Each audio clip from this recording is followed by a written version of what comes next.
Hello. So this video is going to be, again, a bit different. Basically, I'm doing a job talk for York University in Toronto in about an hour and a half.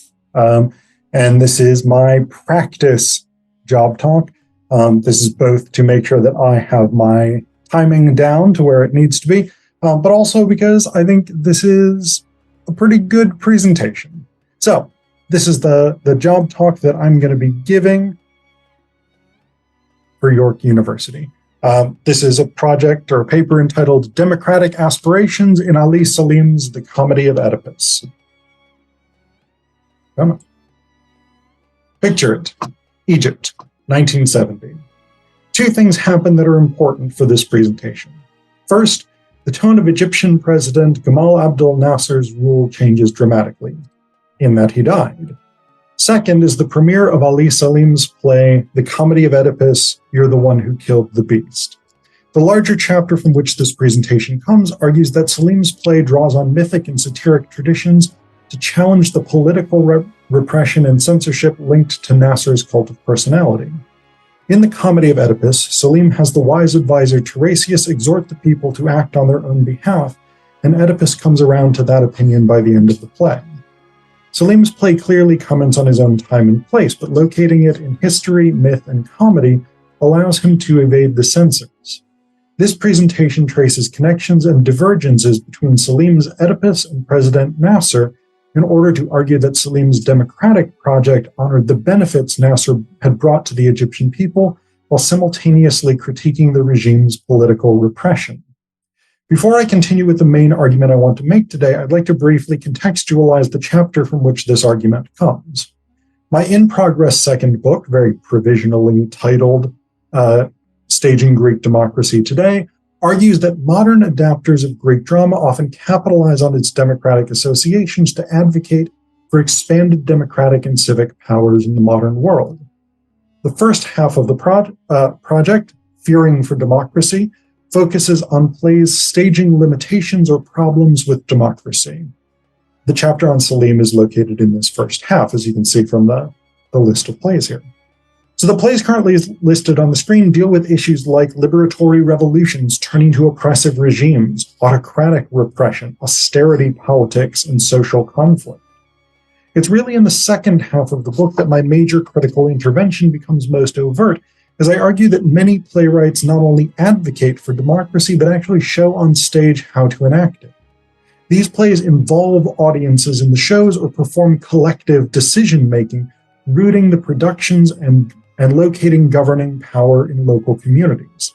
I do want to specifically mention the chapter on Canadian playwright Yvette Nolan's The Birds, in which she stages consensus-based democracy inspired by First Nations traditions. A version of this chapter just became available electronically a couple of weeks ago as part of an edited collection that Routledge is releasing in print later this month.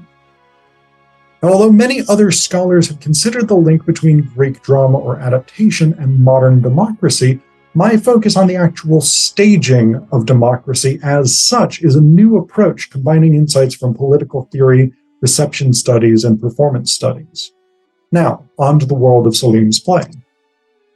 First, it's worth noting that Arabic, Middle Eastern, Islamic, and Egyptian drama, which are distinct categories but with significant overlap, remain relatively unknown outside the Middle East and North Africa. Among major Anglophone drama scholars, Marvin Carlson is almost alone in writing extensively about and promoting Arabic drama in the United States. Carlson, for example, gives an example of the general ignorance by discussing Oscar Brockett's History of Theater, which even into 21st century editions excluded discussion of Middle Eastern drama and, quote, assured its readers that they need not be concerned by this because theater was not a form of any interest or importance in this vast area of the world.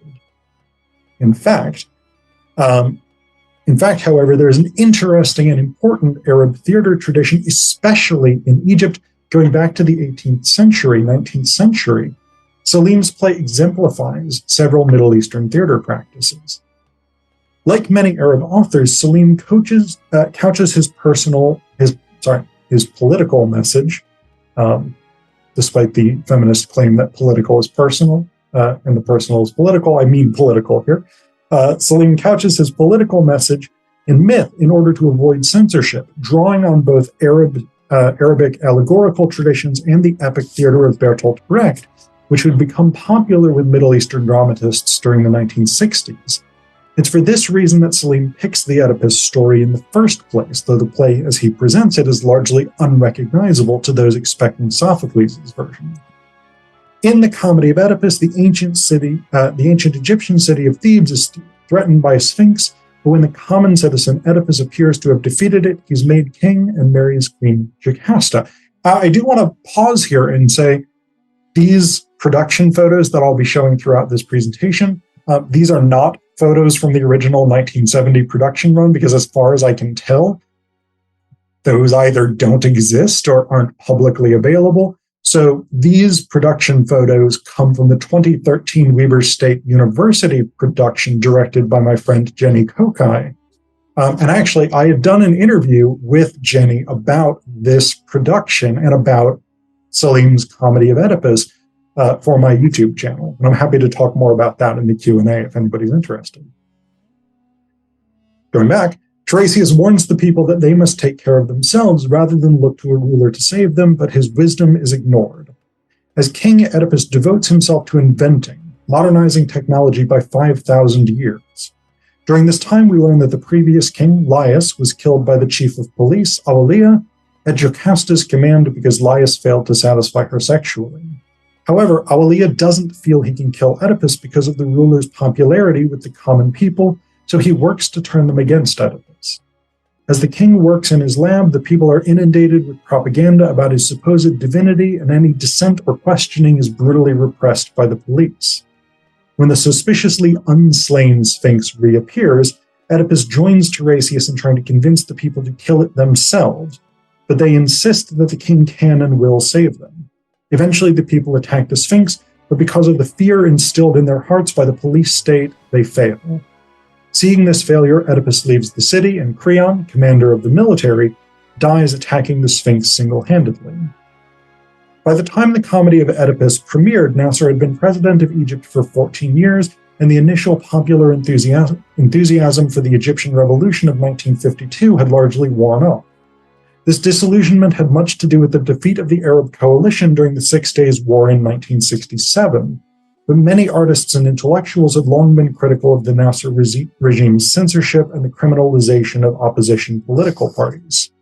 Sabri Haifez writes, "The quest for freedom is one of the major themes in modern Arabic literature," and goes on to argue that Arabic theater specifically follows the Athenian tradition of interrogating society and advocating for political and democratic freedoms. As my larger book project shows at length, Greek drama is encoded with democratic values like civic engagement, freedom of speech, equality before the law, and depictions of voting. Certainly, Salim's comedy of Oedipus pushes for a democratic control by the people, primarily through the aspirations of Tiresias and Oedipus. The most constant champion of democracy in Salim's play is Tiresias, who advocates from the beginning that the people of Thebes must face the beast together as a united front. During both the first and second attacks, Tiresias gives the same advice. When asked by Oedipus about the solution to the Sphinx problem early in the play, Tiresias answers, "Go out to meet the beast altogether. If the story of the riddle is true, surely one of you will be able to solve it. And if it is a lie, then it is you who will devour the beast." Tiresias, who is skeptical of the story that the Sphinx is posing a riddle, after all, if it always devours its victims, who would report that detail back to the Thebans, makes his case based on the strength of the collective, both in their collective intelligence and in the might of a unified community. In particular, Tiresias' assertion that the people as a whole would be able to devour the Sphinx assumes strength in numbers, or that by working together the community can overcome its problems. When the Sphinx returns at the end of the play, Tiresias even reminds Thebes that he had advocated a united front all along. "At last we are back at our starting point. This is what I said at the beginning. The people must undertake their own defense against the beast. If there is to be a struggle, let the people go out and fight in its own defense." He then makes a rousing speech calling the people to battle, persuading them to fight not only for themselves, but for the safety of the world. Tiresias's call for collective action is premised on an egalitarian ethos. His argument is rooted in the equality of all Thebans, the idea that everyone can and should contribute to facing the communal problem. He asks the crowd, are you any better than those he has devoured already? In other words, the strength of the community lies not in exceptional people, but in the multitude. This is particularly significant because it aligns with what Aristotle says in the Politics about the nature of democracy being based on every citizen being regarded equally. From the type of justice that is agreed to be democratic, which consists in everyone having numerical equality, comes what is held to be most of all a democracy and a rule by the people. Since equality consists in the poor neither ruling more than the rich nor being alone in authority, but in all ruling equally on the basis of numerical equality. If we accept this equality as a fundamental characteristic of democracy, then Tiresias's argument about everyone confronting the beast together represents a democratic approach to problem solving, rather than allotting responsibility to a single strong leader. Tiresias's claim that the Sphinx can only be defeated by the people collectively contrasts all of the city's other leaders who think the Sphinx can be defeated by a brilliant or courageous individual. When the city's leaders are initially trying to find a champion to answer the Sphinx's riddle, they continually discuss the problem of finding an individual. Ona, president of the Chamber of Commerce and Municipal Council, puts it thus: the basic problem, Lord Tiresias, is that there is a riddle and someone is needed to solve it. This stance is echoed by Horimheb, Amon's high priest and the president of the university. He says, if we find someone to solve this riddle, the beast will go away and leave us alone. Awalia, the chief of police, tries to nominate Creon to face the Sphinx alone because he's commander of the guard. The concern is clearly that some singular person be sent out to destroy the Sphinx on Thebes' behalf. This reflects Salim's satirical treatment of the Arab world's faith in Nasser prior to 1967, when he was widely seen as the hero who had saved the Arabs from the West, including Israel. Safi Mahmoud Mahfouz writes, the play is an ironical acclamation of the former Arab nationalist president Gamal Abdel Nasser, whom all the Arab masses looked up to as the leader who would save them from being subjugated by the West and by post-war colonial powers. Salim is deeply critical of this savior mentality and instead endorses Tiresias's argument that the people of Thebes, and therefore Egypt or the Arab world, must defend themselves and face their own problems head-on. Oedipus's attitude toward democracy and the citizens of Thebes is more complex than the direct stance taken by Tiresias. At the beginning of the play, Oedipus apparently buys into the idea that a single hero, i.e. himself, can save the city, but at the same time he acknowledges that true authority derives from the support of the governed. When Jocasta questions Oedipus's motives in volunteering to kill the Sphinx, he answers, all that matters to you is that I rid you of the beast. And when Awalia reads out Oedipus's security file to try and find his qualifications, Oedipus dismisses the information, saying, none of that is of any importance. What is important is that I be able to solve the riddle. In trying to convince the city to agree to send him out, Oedipus presents himself as the lone individual capable of solving the problem facing the city as a whole. His repeated use of the first-person singular pronoun locates him more in the camp of the city officials than with Tiresias. Oedipus even cites his brilliance as his qualification to be king, promising to give the city all the discoveries that the rest of the world would take 5,000 years to make. Like Ona, Horimheb, and Awalia, Oedipus thinks of solving the riddle as a singular challenge. But Tiresias disputes this thinking even in Oedipus, asking the crowd, but what of the beast within you? Who is going to kill that stupid beast that makes you forever wait for the one who will solve your problems for you, in return for which you will concede him anything? Oedipus promises to be that one who will solve all the problems in exchange for everything. He also strategically positions himself as an individual hero because he follows his offer to defeat the beast with the condition that he be made king. Oedipus's demand that he be crowned monarch doesn't inherently sound democratic, but the conditions he outlines suggest democratic assumptions, namely that power is vested in the consent of the governed. When Aurelia announces that the city's leadership agrees to make Oedipus king, Oedipus objects, "It must be the people who've agreed to my appointment. You're capable of appointing me today and dismissing me tomorrow. But if the people appoint me, no one will know how to dismiss me." He then asks for the people for their consent, which they gladly give. Now, those of you who know your John Locke or Jean-Jacques Rousseau will recognize this as a founding principle of liberal democracy. Democracy is premised on the consent of those governed, and Oedipus seems to be obtaining that consent from all, except Tiresias. This informal version of consent aligns with Nasser's approach to governance, which was based on the premise that he was doing the will of the Egyptian people or even the Arab world. Tarek Osman explains that Nasser's rule, along with his immense popularity and ability to institute sweeping reforms, drew on the bedrock legitimating principle of the people's consent. To a large extent, Nasser's greatest social achievement, and arguably his most courageous decision, was to build his power base on the philosophical imperative, the need to win a sweeping mandate from the people. And Nasser certainly did so, becoming the most beloved ruler in the entire Arab world and one of the most admired national leaders across the globe for much of his tenure.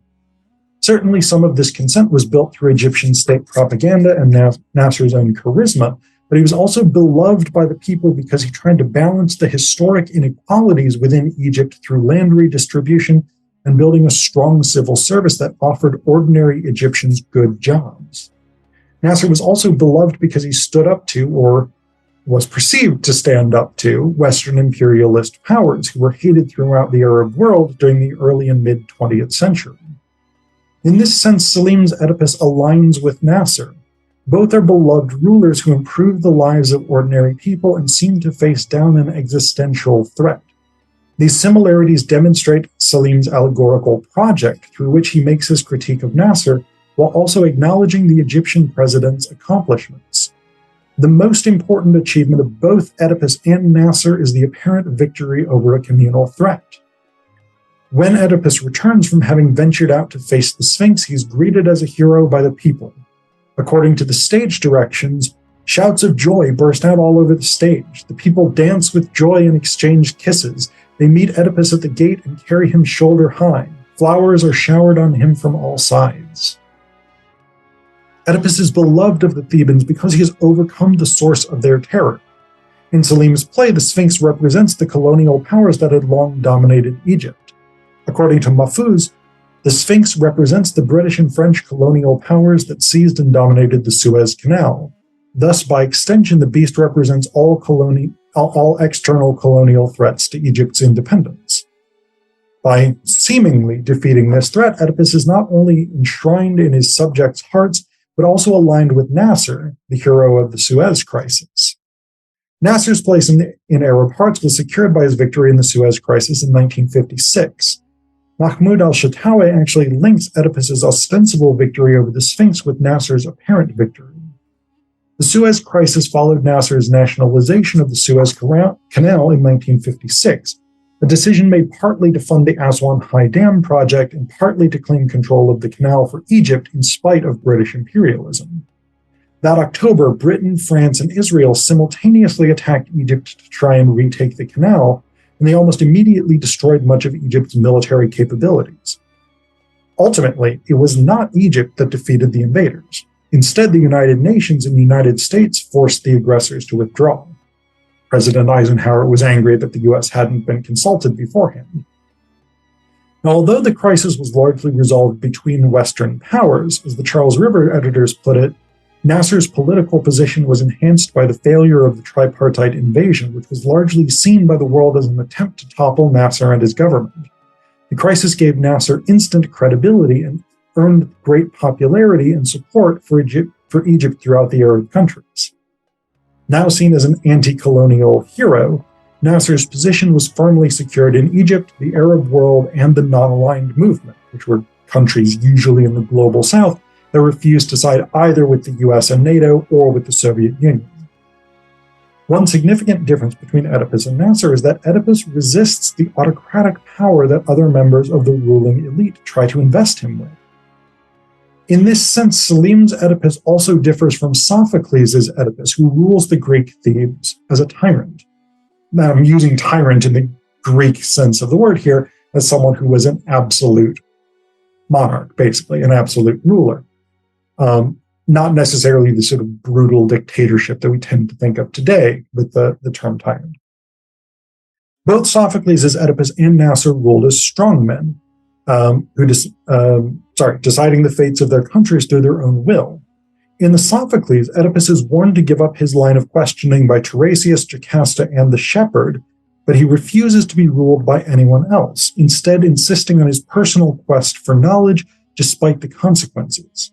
For example, Tiresias tells Oedipus, "I'd rather keep you and me from harm. Don't press me uselessly. My lips are sealed." But the king forces him to reveal the truth of Oedipus's own guilt. Oedipus sets himself up as the authoritative decision-maker, rejecting the advice of those around him. Similarly, under Nasr's rule, Egypt's government became increasingly centralized and political critique was repressed. Bruce Rutherford and Jenny Sowers note that Nasr's government outlawed all political parties other than his Arab Socialist Union. It nationalized the media, nationalized many industries and the workers' unions associated with them, and centralized the economy. Both rulers also built cults of personality, centralizing personal loyalty to themselves. Indeed, Mahfouz writes, the political message the play strives to convey is a warning to the mob of the perils of developing a cult of personality for the leader. Nasr's cult of personality was central to the Nasserite project, and as we've seen, he was personally perceived as the hero of the Arab world. The individual figure of Nasr was so central to this authority that, according to Osman, the consent of the people, the basis of legitimacy upon which the entire Nasserite project had been based, was positioned as a mandate for the man himself, not for the project. When the man ceased to exist, the mandate was withdrawn. Indeed, when Nasr died in 1970 and Anwar Sadat succeeded as president, he reversed a number of Nasr's key policies with virtually no resistance. Nasr himself had driven the Nasserite movement. In the Sophocles, Oedipus similarly positions himself as the indispensable individual. At the beginning of the play, he addresses the Thebans as a concerned parent. "My children, scions of the ancient Cadmean line, what is the meaning of this thronging round my feet? This holding out of olive boughs all wreathed in woe? The city droops with elegiac sound, and hymns with palls of incense hang. I come to see it with my eyes, no messenger. Yes, I, whom men call Oedipus the Great."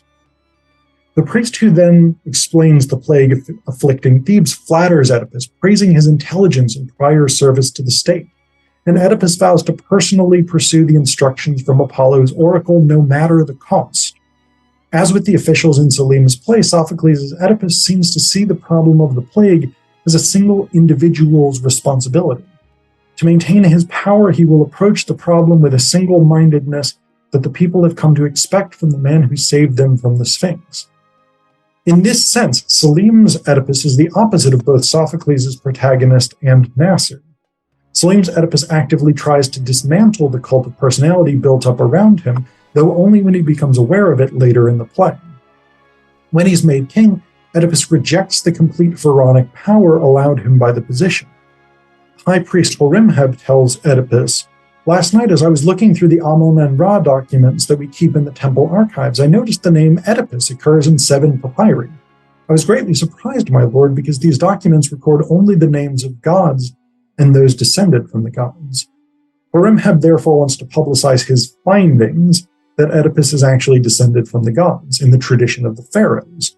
But Oedipus not only denies this divinity, but condemns Horemheb as a charlatan and a hypocrite. "Must you be a braggart as well? Off you go, and don't you dare raise this topic at present." The pharaonic reference also links Oedipus to Nasr, whom many Egyptians saw as a reincarnation of the pharaohs. And early 20th century Egyptian nationalists had also turned to the ancient pharaonic tradition as a source of national identity. Later in the play, however, Oedipus does, at least briefly, allow himself to be taken in by the advisors and lets his own mythology go to his head. Ona, Horemheb, and Awaliya argue that the stability of the Theban state requires a divine ruler, so even if Oedipus knows he is not divine, he must accept the pretense to keep the city running. Ona explains, The people of Thebes have been ruled by gods for thousands of years. The worship of Pharaoh isn't merely a pious custom, it's a national tradition. We can't all of a sudden come out and tell people that the king's an ordinary man. And so against his better judgment, Oedipus is swayed by their arguments and at least tacitly gives in to the system of state propaganda his officials have been running anyway. But when the Sphinx returns, Oedipus abandons the pretense of being divine and he joins Tiresias in calling for the people collectively to face their foe. Oedipus calls the citizens to action. People of Thebes, in the name of life, I ask you to go out and confront the beast and do away with it. For your own sakes, for the sakes of those who will follow, for the sake of Thebes. Like Tiresias throughout the play, Oedipus now recognizes that the only hope for defeating the Sphinx is a strong, united populace. However, what he fails to recognize is that because of the fear already instilled in the people by Awalia's police repression and the disinformation drummed into them through the propaganda machine, the people are not strong enough to defeat the beast. And indeed, they fail. Oedipus even confesses to the people that he did not kill the Sphinx originally, asserting that no individual on his own can kill the beast that attacks cities. But the crowd answers him with the propaganda chant, "You're the one who killed the beast," a chant they've been trained to give throughout the play. Although he is unable to overcome the personality cult among the Thebans, Oedipus ultimately endorses the same kind of democratic position associated with Tiresias. In his insistence that he is only a man and that power is properly vested in the people of Thebes, Salim's Oedipus is in stark contrast to both Sophocles' Oedipus and Nasser, both of whom embraced their personality cults. The issues of the personality cult and police repression are central to Salim's critique of the Nasser regime. Following a common pattern in Arab drama, Salim uses allegorical and distancing techniques to obscure this critique for the censors of his own Egypt, but he overtly depicts these activities of the secret police and the propaganda machine in the Comedy of Oedipus. In the larger chapter, I discuss these depictions at length, but in the interests of time, I'll treat this only briefly here. Salim's concerns about censorship and the repression of free speech were not merely idle fears. They were well rooted in the realities of Nasser's Egypt. It's partially to avoid repression of political speech under Nasser that Salim chose to adapt the Oedipus story and chose to make the changes which he did. M.M. Badawi posits that the only reason Salim would dramatize the Oedipus story is to avoid political reprisals, noting that, unlike previous Egyptian adaptations by Tawfiq al-Hakim and Ali Ahmad Bakhatir, Salim does not really engage with the Greek myth in itself.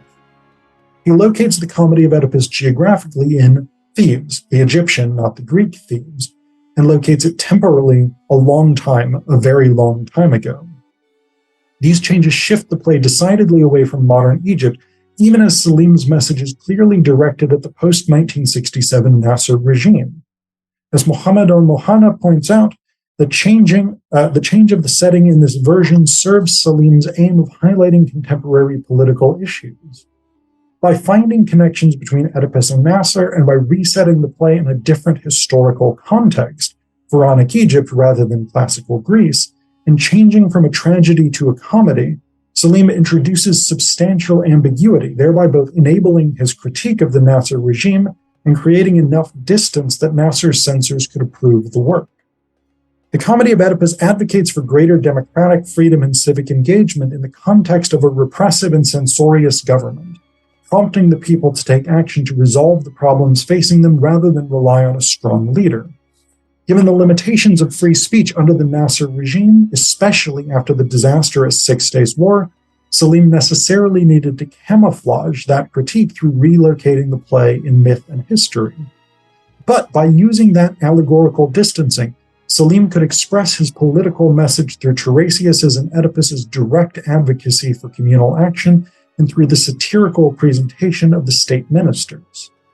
However, as anyone who followed the Arab Spring protests that toppled the government of Hosni Mubarak in 2011 will be aware, the long struggle for democracy and political freedom in the Middle East is a sadly unfinished project. Thank you.